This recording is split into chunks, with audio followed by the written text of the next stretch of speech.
नमस्कार, जय जोहार। क्या आप भी गवर्नमेंट एग्जाम्स की तैयारी करना चाहते हैं? क्या आप भी मेमोरी टेक्निक्स और ट्रिक्स के जरिए बहुत ही कम समय में स्मार्ट स्टडी करना चाहते हैं? क्या आप चाहते हैं कि सीजी व्यापम टॉपर आपको पढ़ाए? तो डाउनलोड करिए योगेंद्र साहू क्लासेस ऐप। यहाँ 10 से अधिक गवर्नमेंट एग्जाम्स क्रैक करने वाले और सीजी व्यापम टॉप करने वाले योगेंद्र सर सीजीपीएससी और सीजी व्यापम के अंतर्गत होने वाले सभी एग्जाम्स की तैयारी कराएं। तो डाउनलोड करिए Yogendra Sahu classes app to be the best, learn from the best.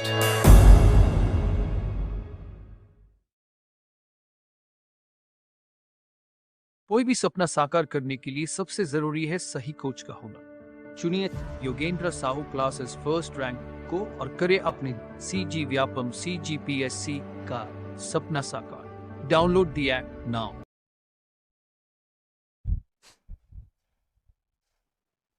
चलिए, लास्ट क्लास में जो कंजक्शन देखे थे उसको एक बार रिपीट करते हैं, रिवाइज कर लेते हैं।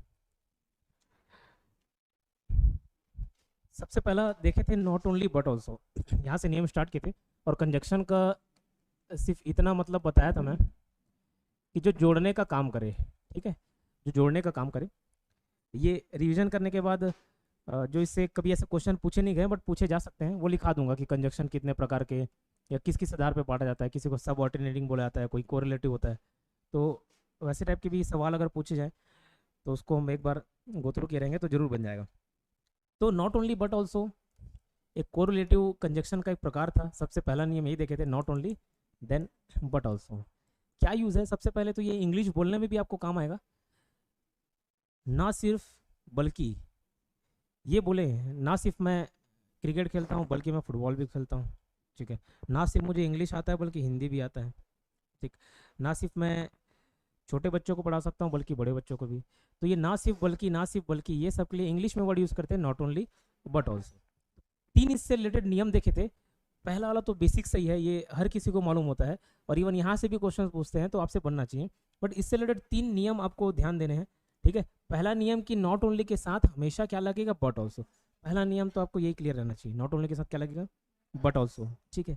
दूसरा नियम क्या देखा थे कि नॉट ओनली और बट ऑल्सो के आगे पीछे जो है सेम टर्म होना चाहिए, सेम टाइप के शब्द रहना चाहिए, ठीक है।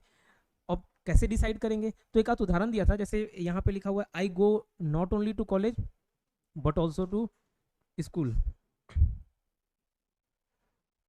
चल ठीक है, डायरेक्ट सही सेंटेंस लिख दिए थे। I not only I go to school, not only I go to school but also to college, but also to college। यहाँ पे not only के बाद I go आ गया, ठीक है, और but also के बाद to school आ गया।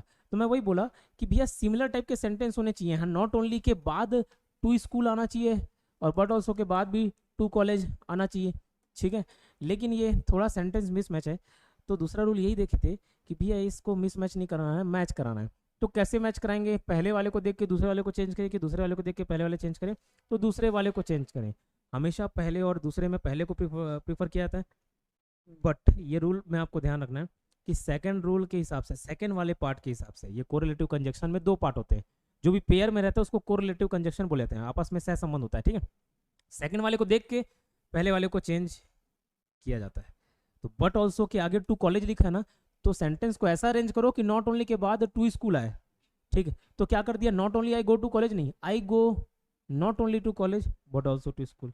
पहला ये नियम ये देखे थे, ठीक।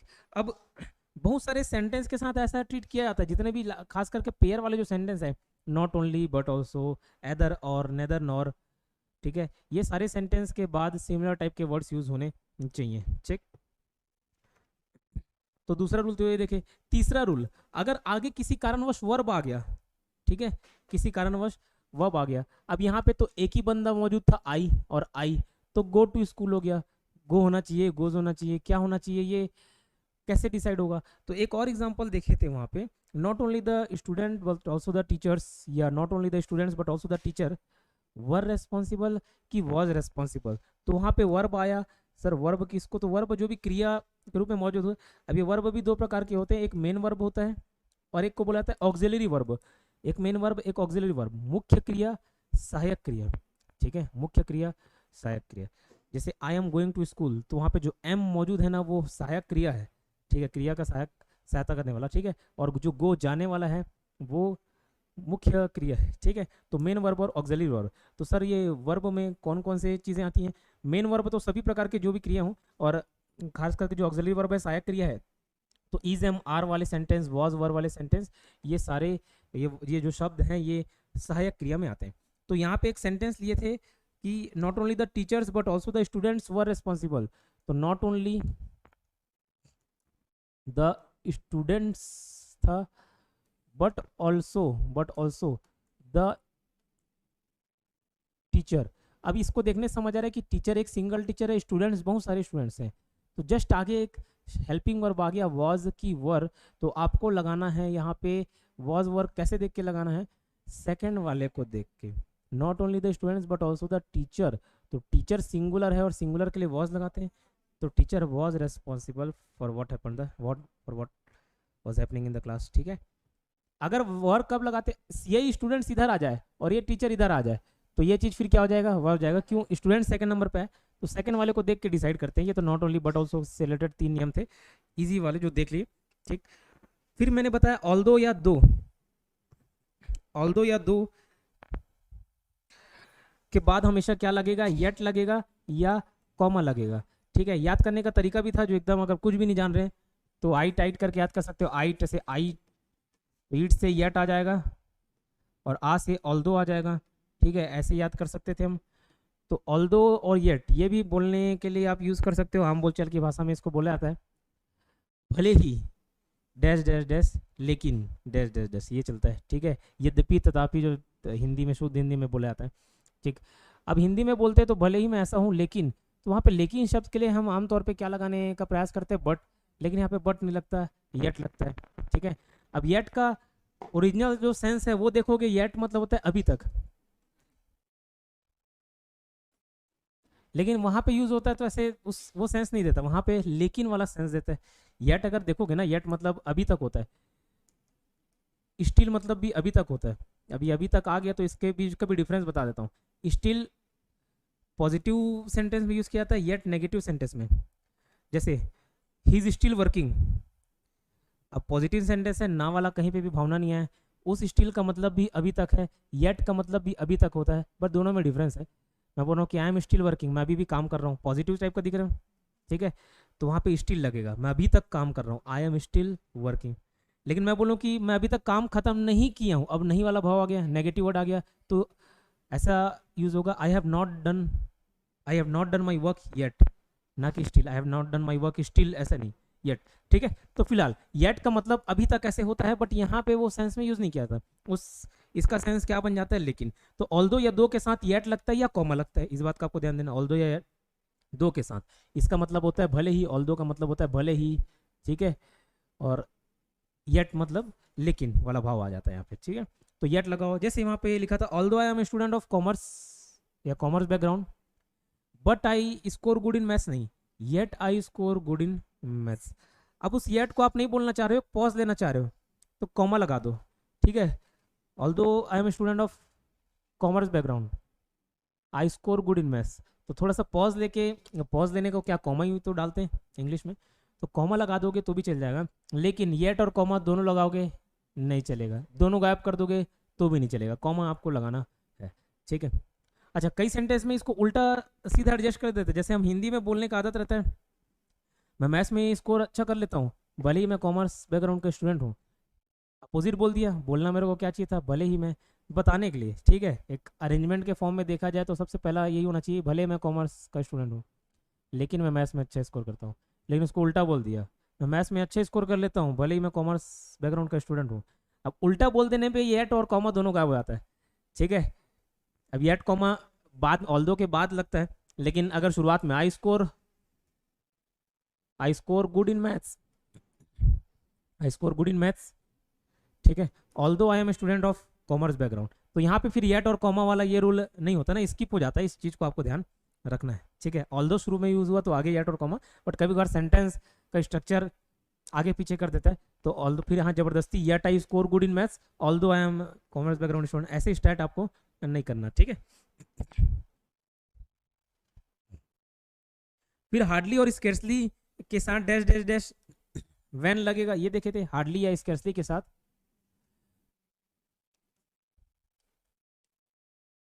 जैसे ही को बोलते हैं, मतलब जैसे ही मैं बोलना स्टार्ट किया, ठीक है, जैसे ही मैं बोलना स्टार्ट किया ताली बजना चालू हो गई, जैसे ही मैं भाषण देना स्टार्ट किया ऑडियंस गायब हो गया। ऐसे तो जैसे ही वो वाला जो वर्ड है इसके लिए यूज किया जाता है हार्डली, और इसी का सेम मतलब होता है स्कैर्सली, ठीक है, इसी का सेम मतलब होता है बेयरली, ठीक, मिलते जुलते ही सब तीनों समय। तो ये सबके आगे क्या लगता है, हार्डली और स्कैर्सली। बेयरली के बाद का नहीं पता बेयरली क्या लगता है, हार्डली स्कैर्सली, लेकिन मतलब वही होता है। हार्डली स्कैर्सली के बाद क्या लगता है, व्हेन, है ना। देन नहीं लगता, क्या लगता है, व्हेन लगता है। सुनने में अजीब लगे, देखने में अजीब लगे, लेकिन नियम वही कहता है, ठीक है। मैं बोलूँगा कि जैसे ही मैं प्लेटफॉर्म में पहुंचा, ट्रेन छूट गया, तो देन लगाने का आदत, तो अगर आप हिंदी में हिंदी से इंग्लिश कन्वर्ट कर रहे हो तो लगता है देन द ट्रेन लेफ्ट, उसके बाद ट्रेन छूट गया, तो देन लगाने का आदत होता है, बट देन नहीं लगता, क्या लगता है, when है, ठीक। तो इंग्लिश में एक सेंटेंस देखे थे, hardly had I, hardly had I opened the book, जैसे ही मैंने किताब खोला लाइट्स चले गई, तो वहां पे then the lights went off नहीं, when the lights went off. अब कई लोग यही सेंटेंस को देख के यहाँ पे लगता था कि ये एरर यहीं पे क्या है, क्या हार्डली हैड आई ऐसे तो कहीं नहीं सुने, आई हैड सुने हैं, ये हैड आई कहाँ होता है, आई डिड सुने हैं, डिड आई कैसे हो जाएगा, ठीक है, हैड वी नहीं सुने, वी हैड सुने हैं। लेकिन कुछ ऐसे शब्द होते हैं जिसको बोला था इन्वर्जन, इन्वर्जन, वो शब्द कुछ आगे इसके बाद खत्म, ये रिवीजन खत्म कराने के बाद दिखा दूंगा। कुछ वर्ड होते हैं इन्वर्जन, जैसे hardly, scarcely, barely, not only, no sooner, ये सब ऐसे वर्ड्स हैं इन्वर्जन। इन्वर्जन मतलब ही उल्टा, इन्वर्जन उल्टा ही है, इसमें सेंटेंस का स्ट्रक्चर उल्टा हो जाता है, हमेशा सब्जेक्ट पहले आता है, ठीक है, जैसे आई डिड, ये हेल्पिंग वर्ब जो भी आ गया आई डिड, तो इसको बाद में कर देते हैं, ये पहले कर देते हैं, डिड आई हो जाता है, आई हैड होना चाहिए था, हैड आई हो जाता है। अब ऐसे लगे ये तो क्वेश्चन फॉर्म में नहीं है, नहीं, इसको नॉर्मल ऐसे स्ट्रक्चर के साथ यूज किया जाए जब ये वर्ड यूज किया जाए, लेकिन इसमें भी शर्त है जब इसको शुरुआत में यूज किया जाए। जैसे यहाँ लिखा hardly had I open the book, इसी को अगर मैं ऐसे बोल दूं ना, आई हैड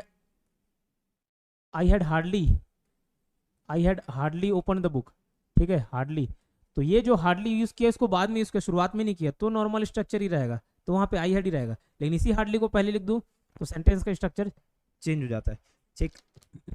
नेदर के साथ हमेशा नॉर लगता है, एदर के साथ हमेशा और लगता है, बेसिक सा रूल है, या तो ये या तो यो, ना तो ये ना तो वो, ठीक। Either I will choose commerce, और I will choose either commerce और मैथ्स, ठीक, तो या तो ये या तो वो, नेदर नॉर, ना तो ये ना तो वो। इसके साथ भी वही रूल फॉलो होता है जो नॉट ओनली बट ऑल्सो के साथ देखे थे, ठीक है।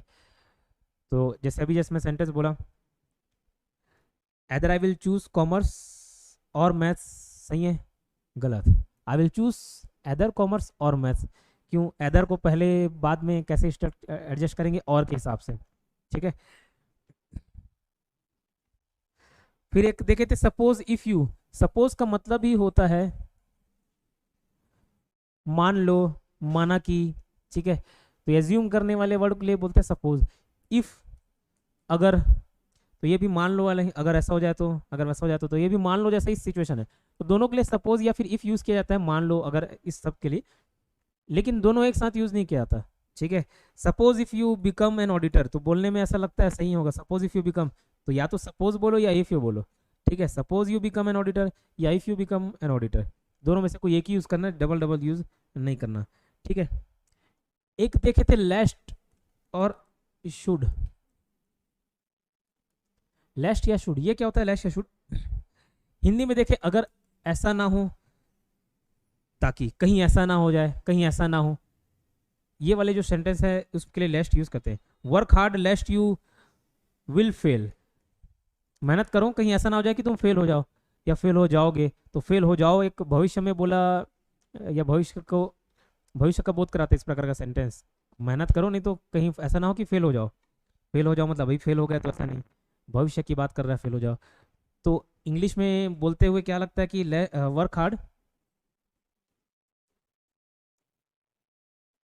Work hard, लेस्ट you will fail, तो ये विल लगाने का आदत रहता है, बट ये विल नहीं लगता, क्या लगता है, शुड।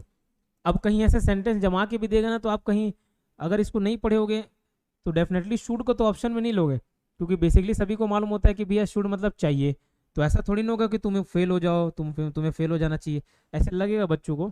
लेकिन जहाँ पे लेस्ट वर्ड होता है यूज, वहाँ पे क्या यूज होता है, शुड। तो work hard लेस्ट you should fail, ठीक है, work hard लेस्ट you should fail. और शुड नॉट फेल भी नहीं होगा, उसका मतलब ये कि ऐसा ना हो जाए, ना वर्ड पहले ही जुड़ चुका है, ठीक है। ऐसा ना हो कि तुम फेल हो जाओ, ना कि ऐसा ना हो जाए कि तुम फेल ना हो जाओ, ऐसा नहीं बोल रहा है, ऐसा ना हो कि तुम फेल हो जाओ। तो वो जो ना वर्ड है पहले ही जुड़ चुका है, लेस्ट का मतलब ही उसमें ना जुड़ गया था, ऐसा ना हो जाए, तो वहाँ पे शुड नॉट फेल नहीं, शुड फेल। इस चीज़ का आपको ध्यान रखना होता है। डबल नॉट यहाँ पे नहीं लगता जब उसके अर्थ में ही नॉट हो। जैसे अनटिल अनलेस भी कंजक्शन वाले में देखेंगे, तो अनटिल अनलेस के आगे भी डबल नॉट लगाने का आदत होता है, उसको स्किप करना होता है, तो यहाँ पे भी नॉट नहीं लगे। एक और देखे थे, डाउट और डाउटफुल, डाउट या फिर डाउटफुल। जैसे मैं दुविधा में हूँ, असमंजस हूँ, या मुझे शक है, इस प्रकार के आप सेंटेंस बोलो, ठीक।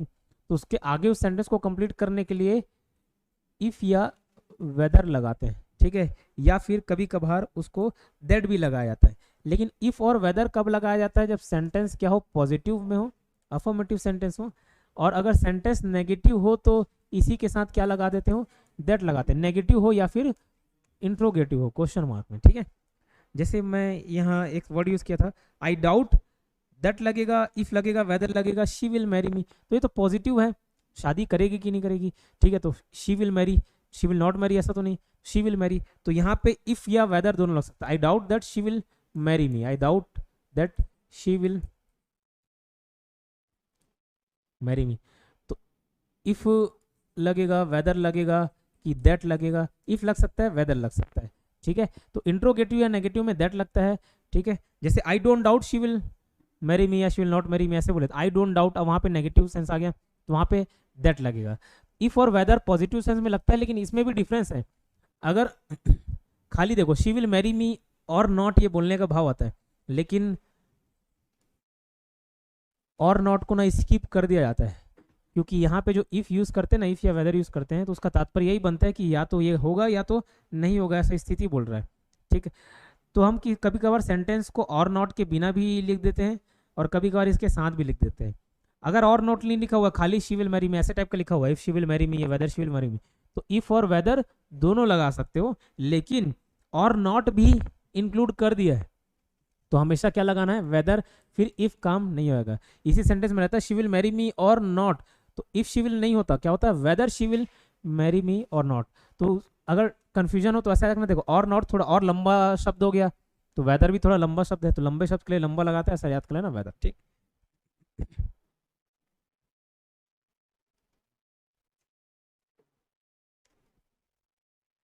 फिर देखो कुछ वर्ड थे, बिकॉज, सिंस, एज, ये सब के आगे सो, देयरफॉर, दस नहीं लगता है, ये इसके बारे में भी चर्चा किए, ठीक है। और इसका अर्थ होता है क्योंकि, मतलब ये ऐसे शब्द हैं, अगर हम लोग उसको शुरुआत में यूज कर देते हैं, बिकॉज, खाली सिंस, खाली एज, तो उसका मतलब ये होता है कि वो भैया कारण बता रहा है। तो जब कारण बता रहा है तो आगे उस सेंटेंस में इसलिए करके नहीं यूज करते, इसलिए नहीं बताते। Because he came late, he failed, तो ये सही होगा, ना कि देयरफॉर ही फेल्ड। देयरफॉर इसलिए स्किप कर रहे हैं, सो इसलिए स्किप कर रहे हैं, दस इसलिए स्किप कर रहे हैं, क्योंकि ऑलरेडी वो कारण बता चुका है। क्यों? क्योंकि वो लेट आया था, because he came late, therefore he failed. तो ये जो देयरफॉर है, देयरफॉर ही फेल्ड, तो ये देयरफॉर, सो, दस, ये सब का मतलब इसलिए होता है, और इसको नहीं लगाते जब इधर बिकॉज, सिंस ये सब बता दिए, तो ये सबको स्किप करना, इस चीज को आपको ध्यान रखना। Because he came late, he failed, बस। फिर कुछ कोरिलेटिव कंजक्शंस के दोनों पार्ट में सेम टाइप के वर्ड्स रहते हैं, और इसका एग्जांपल पहले बता दिया था। और वहां पे बोथ और एंड का भी रूल बताया था कि बोथ के साथ क्या लगता है, एंड लगता है, एज वेल एज नहीं लगता। एज वेल एज लगा रहे हो तो फिर बोथ नहीं लगेगा, ठीक।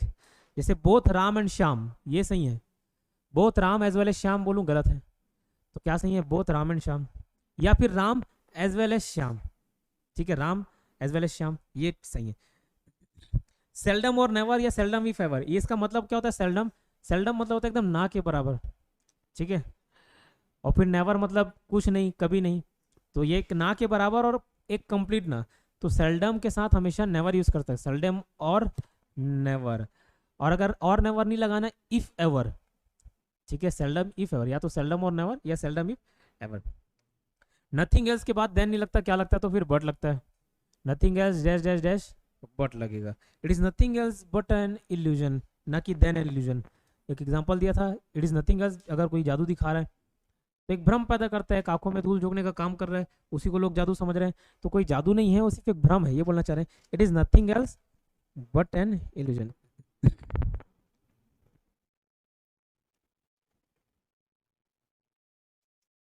तो ये कंजक्शन का पार्ट था, रिवीजन कर लिए। अब नए नियम की ओर रुख करते हैं।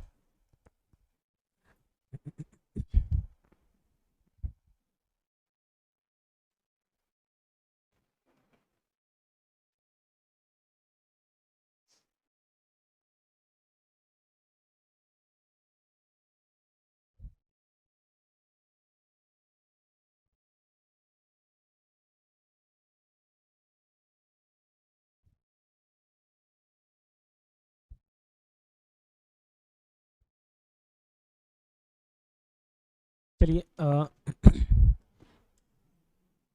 एक मतलब लिखना बिसाइड, दो शब्द का डिफरेंस बता देता हूँ, बिसाइड और बिसाइड्स। ये कंजक्शन में आता है नहीं आता नहीं मालूम, बस बता दे रहा हूँ मैं, ठीक है।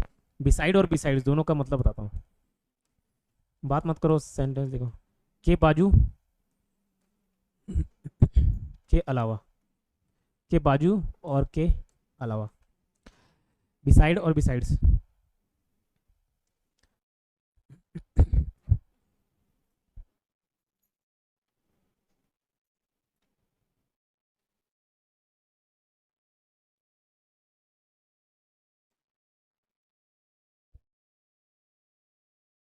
ठीक है, दोनों में क्या अंतर है, एक एस नहीं लगे रहता खाली बिसाइड, तो वो पोजीशन को दर्शाता है, इसके बाजू बैठा उसके बाजू बैठा, ठीक है। जैसे मैं बोलूँ कि Ram is sitting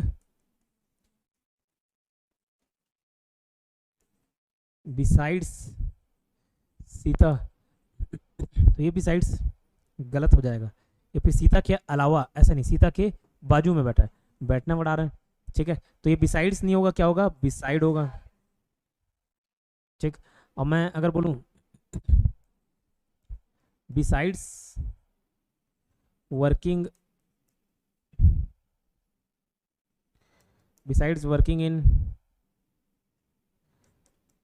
XYZ company, मतलब इस कंपनी, अब ये बिसाइड होगा कि बिसाइड होगा बताना, beside working in XYZ company मतलब इस कंपनी में काम करने के अलावा, I run my own business, I run my own business, ठीक है, तो इस कंपनी में काम करने के अलावा मैं खुद का भी बिजनेस चलाता हूँ, खुद का भी काम करता हूँ, तो यहाँ पे बिसाइड होगा कि बिसाइड्स होगा, बिसाइड्स होगा, तो ये एक के अलावा को दर्शाता है और ये के बाजू में, इस चीज़ को आपको ध्यान रखना है, ठीक है।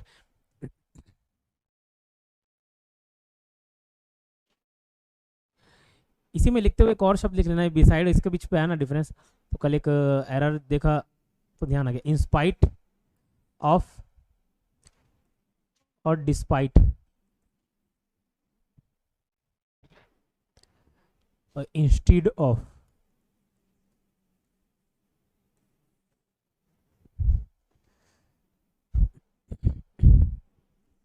इस रिलेटेड नियम लिखना, जैसे इंस्टीड ऑफ का मतलब होता है के बजाय,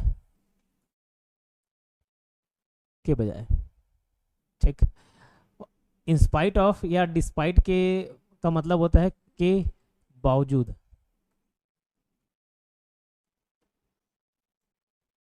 और ये सब के आगे ना प्लस आईएनजी फॉर्म लगता है, वर्ब का आईएनजी फॉर्म लगता है, ठीक है।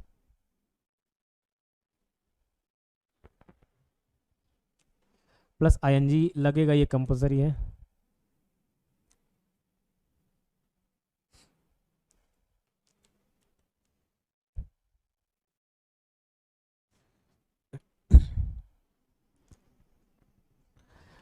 ठीक, जैसे इंस्टेड ऑफ के बजाय,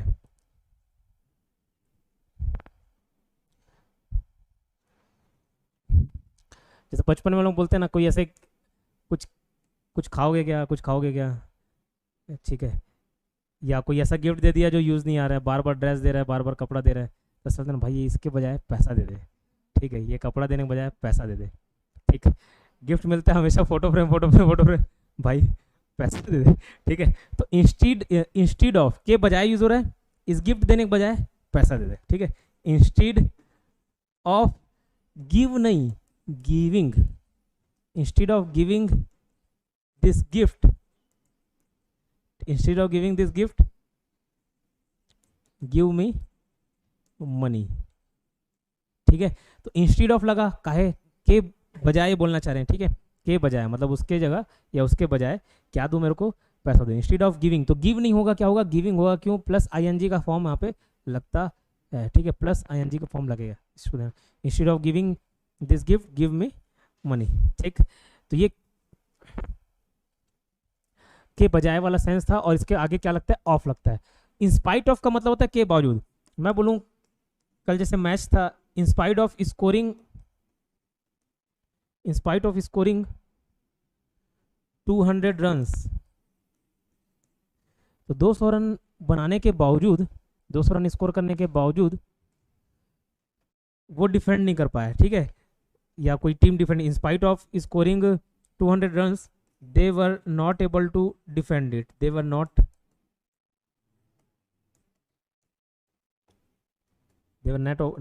एबल टू डिफेंड इट, ठीक। वो 5 बॉल में 5-6 चाहिए, 5-6 मार दिया।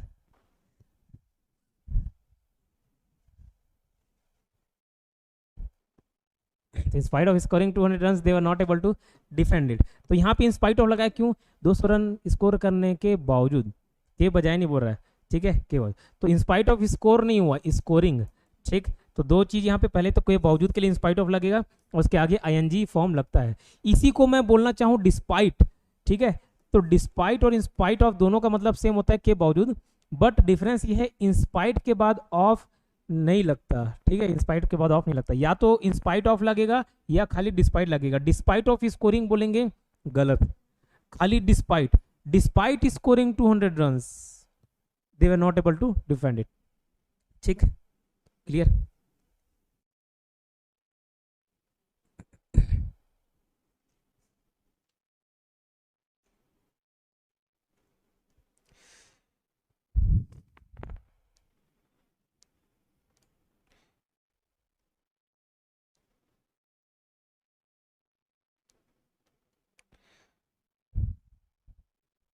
नेक्स्ट रूल लिखना, व्हेन और वाइल,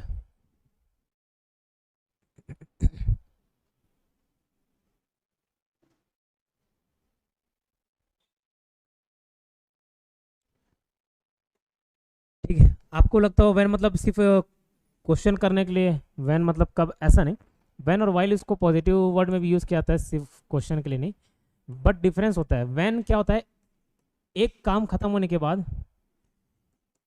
एक काम खत्म,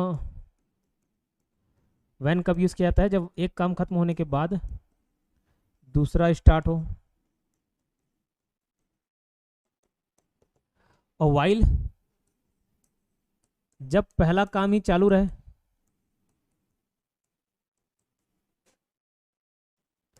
और साथ ही साथ दूसरा काम भी हो, ठीक है, और साथ ही साथ दूसरा काम हो,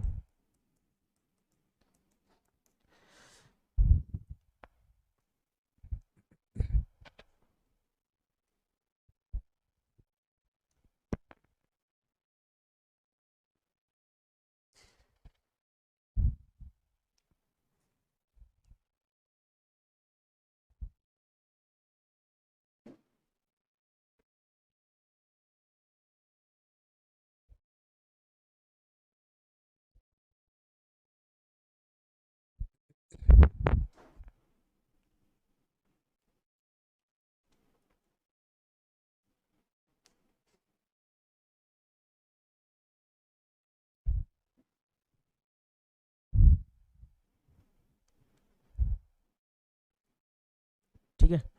व्हेन और वाइल का यूज कब, जब एक काम खत्म होने के बाद दूसरा काम स्टार्ट हो तो व्हेन, और जब पहला काम चलते रहे और दूसरा साथ ही साथ दूसरा काम भी चालू हो तो वाइल यूज़ करते हैं। सर नहीं समझ आया, देखो मैं बोलूँ, जब मैं पढ़ाई कर लेता हूँ तब मैं गाना सुनता हूँ, ठीक है। तो इसमें भैया काम ख़त्म हुआ कि काम चल ही रहा है, पढ़ाई भी चल रहा है, गाना भी चल रहा है, एक ख़त्म हुआ दूसरा चालू हुआ, ठीक है। कब पढ़ता हूँ, जब भैया कब गाना सुनता हूँ, जब पढ़ाई ख़त्म कर लूँ, ठीक। तो listen I listen to song while I finish the while की when I finish my study, क्या लगेगा, when I listen to song when I finish my study। कब सुनता हूँ, जब भैया ये मतलब एक काम खत्म हुआ तब ये काम कर रहा हूँ, तो उसके लिए लगता है when।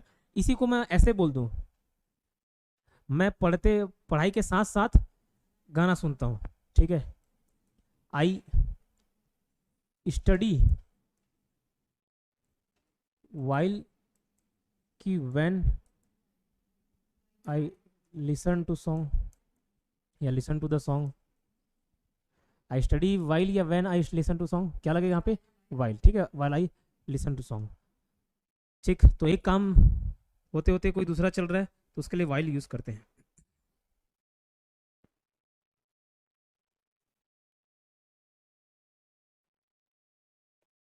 जैसे when I saw my parents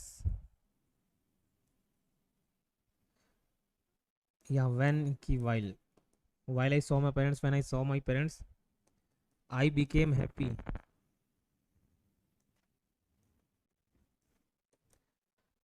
when I से हो गया, saw है, सी का second form, when I saw my parents I became happy।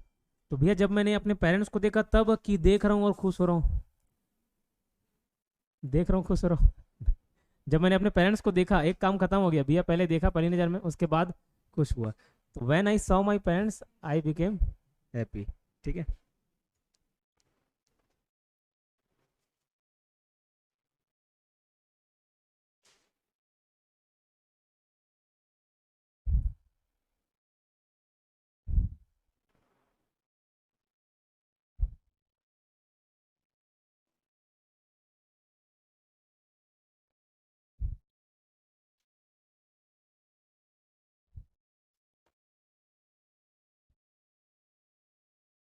No sooner वाला एग्जांपल लिख लियो, क्या नहीं लिखियो, नो सुनर ना। नेक्स्ट है no sooner dash dash dash then लगता है, ना कि वेन। नो सुनर के बाद हमेशा क्या लगता है, देन। इसका मतलब होता है जैसे ही वैसे, जैसे ज्यों ही त्यों ही, ये जो वर्ड यूज करते हैं ना, ज्यों ही मैंने ऐसे किया त्यों ही ऐसा हो गया, तो ज्यों ही त्यों ही वाले जो शब्द रहते हैं, जैसे ही और वैसे।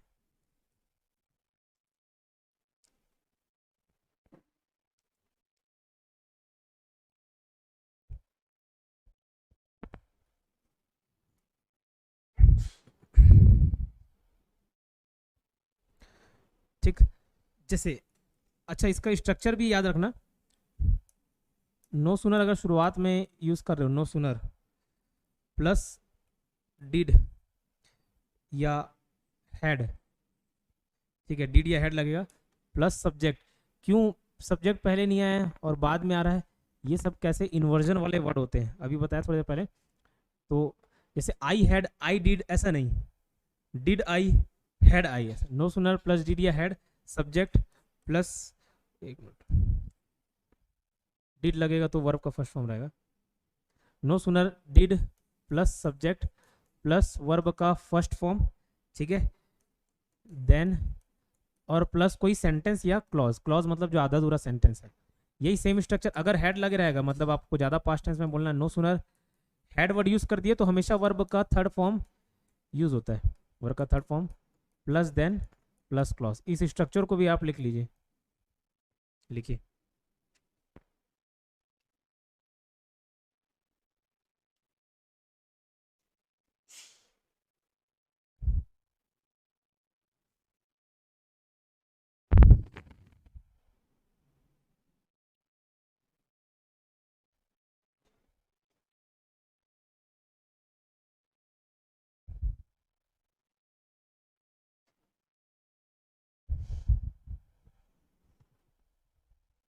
ठीक, लिखे।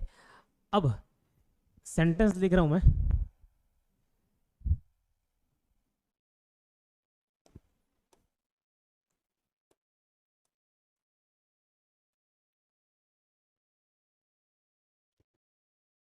नो सूनर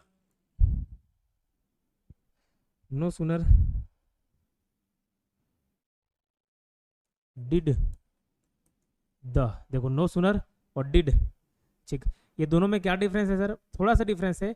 ये डिड वाला जो वर्ड यूज करते हैं मतलब अभी अभी हुआ, और ये हैड वाला दोनों पास्ट टेंस को बताता है, बट ये थोड़ा अभी अभी पास्ट है, और ये बहुत पहले वाले के बारे में बात करता है। No sooner did the teacher enter, की एंटर सिखाना ये था, ठीक है, और उसके आगे देन लगता है वो सिखाना था, बट बीच में ये वर्ब का फर्स्ट फॉर्म भी सेकंड फॉर्म भी थे। No teacher, no sooner did the teacher enter, की एंटर्ड, एंटर क्यों एंटर्ड नहीं होगा, ईडी क्यों नहीं लगेगा? बोलोगे सर सेकंड फॉर्म लगता है। अरे सेकंड फॉर्म ना डिड करके हम लोग ऑलरेडी लगा दिए।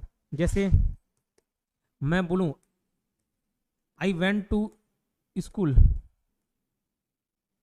गो का सेकंड फॉर्म है, मैं स्कूल गया, लेकिन इसी को अगर मेरे को फर्स्ट फॉर्म रखना है, मैं बोल दिया आई डिड, सही है ये भी, हम आमतौर पे हम लोग इसको बोलते नहीं है, I did go to school, actual में इसको जोर देने के लिए बोलते हैं मैं स्कूल गया, ठीक, थोड़ा सा जोर देने में वाले में बात बोलो तब आई डिड यूज करते हैं, I did go to school. तो यहाँ आई डिड के बाद वेंट नहीं लगा दोगे, दो बार वर्ब का सेकंड फॉर्म नहीं, ये भी हेल्पिंग वर्ब है, ठीक है, ये भी वर्ब है, और इसका आप पहले से ही सेकंड फॉर्म कर चुके हो, तो इधर फर्स्ट फॉर्म ही रहता है, I did go to school, ना कि I did went to school नहीं, आई वेंट टू स्कूल या फिर I did go to school, क्यों? इसी को आपने सेकंड फॉर्म कर दिया, डू का डिड कर दिया, ठीक है। जैसे आई गो टू स्कूल को I do go to school भी बोला जा सकता है, कोई उसमें समस्या नहीं है, कोई गलती नहीं है, I do go to school, ठीक, तो यही डू का डिड कर लिया, ठीक है, इतना क्लियर? तो ऐसे नो सुना did the teacher enter, enter the classroom, classroom, the student, then the student, की when the student stood up, when, की then the student stood up, मतलब जैसे टीचर एंटर हुए क्लास में स्टूडेंट खड़े हो गए, ठीक है। तो यहाँ पे लगेगा देन, यहाँ पे लगेगा एंटर ना कि एंटर्ड, ठीक है, और ये डिड द होगा ना कि द टीचर एंटर्ड, ठीक।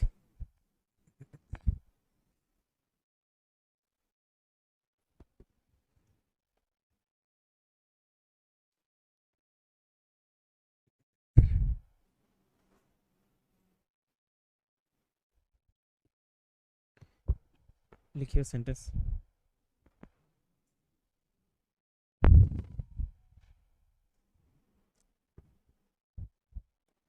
अब यही वर्ड मैं बोलना चाहूं, no sooner had the teacher, had लगा दिया तो अंतर कहाँ पे आएगा? बस ये जो एंटर है ना वो एंटर्ड हो जाएगा, वर्ब का थर्ड फॉर्म हो जाएगा। No sooner had the teacher entered the classroom then the students stood up, ठीक है। और ये देन भी THAN वाला देन है, ना कि THIN वाला नहीं, ठीक है, ए लगेगा, इसको ध्यान रखिएगा स्पेलिंग।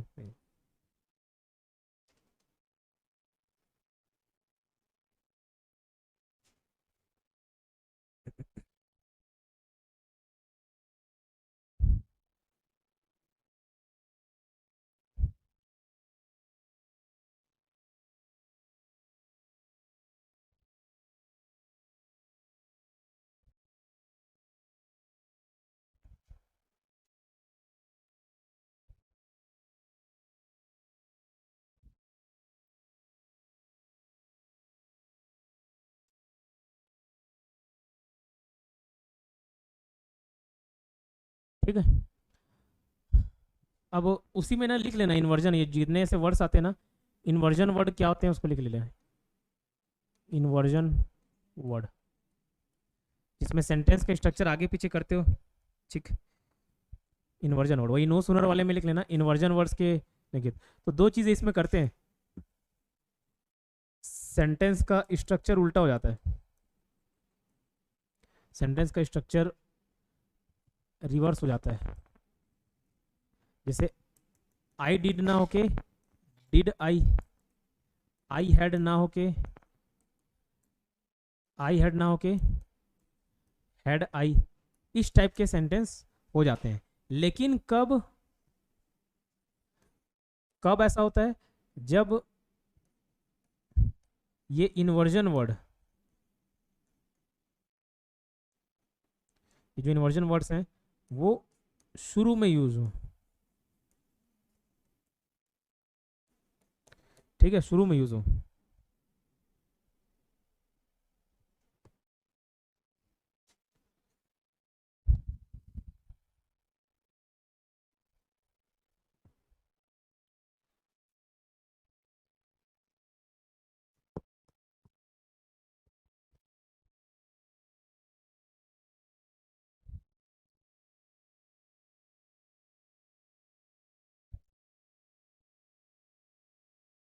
जैसे अगर मैं बोलूँ, एक सेंटेंस बना के बताता हूँ, आपको समझ आ जाएगा। जैसे सेल्डम भी वर्ड वैसे ही है, खाली सेल्डम है ना, seldom, seldom.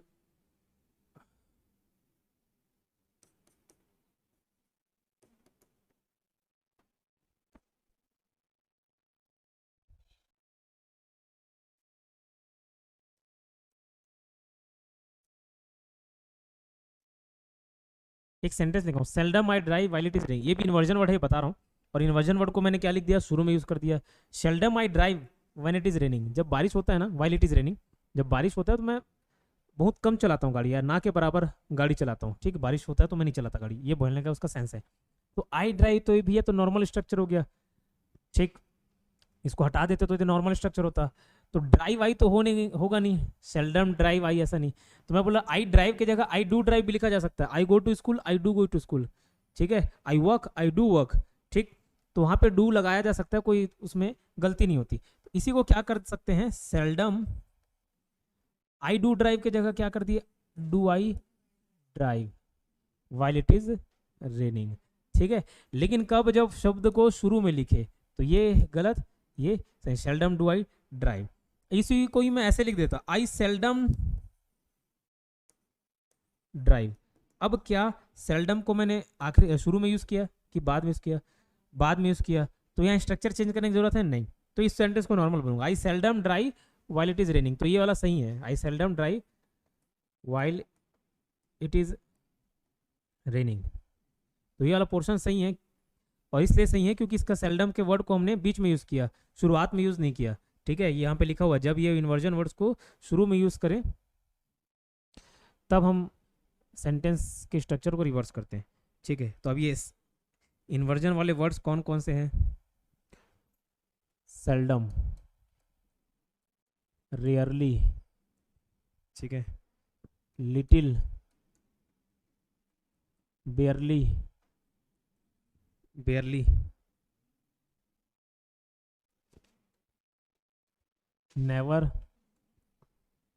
Not once, not once, not even. ठीक है,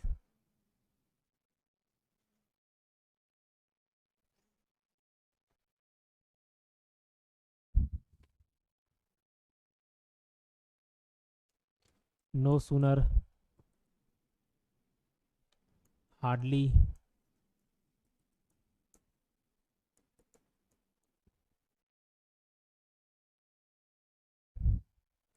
नॉट ओनली बट ऑल्सो, ये भी वर्ड है ना, याद रखना। फिर बोलोगे सर शुरुआत के एग्जाम्पल में तो ऐसा कुछ देखने को नहीं मिला, इसलिए नहीं मिला क्योंकि नॉट ओनली का शुरुआत में यूज नहीं किया गया। अगर किसी प्रकार से वो शुरुआत में यूज हो जाएगा तो इसके भी सेंटेंस को रिवर्स करना पड़ेगा। इन नो वे,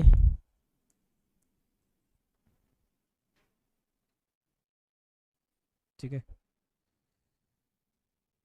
ये सारे वर्ड हैं, और भी बहुत सारे वर्ड हैं, लेकिन जो कॉमनली यूज होता है उसको मैंने बताया।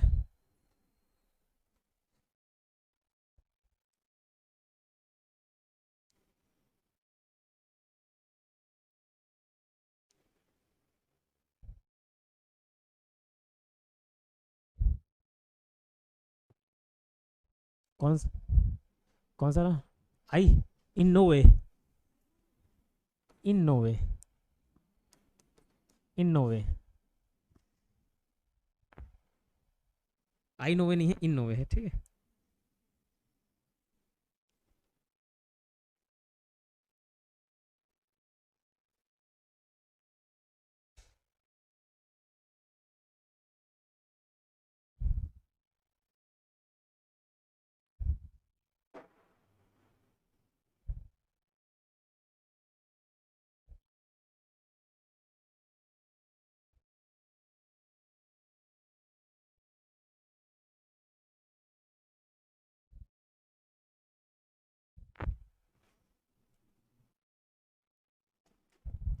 ठीक है, एक बार देखिए, तब वो बंद कर दो रिकॉर्डिंग।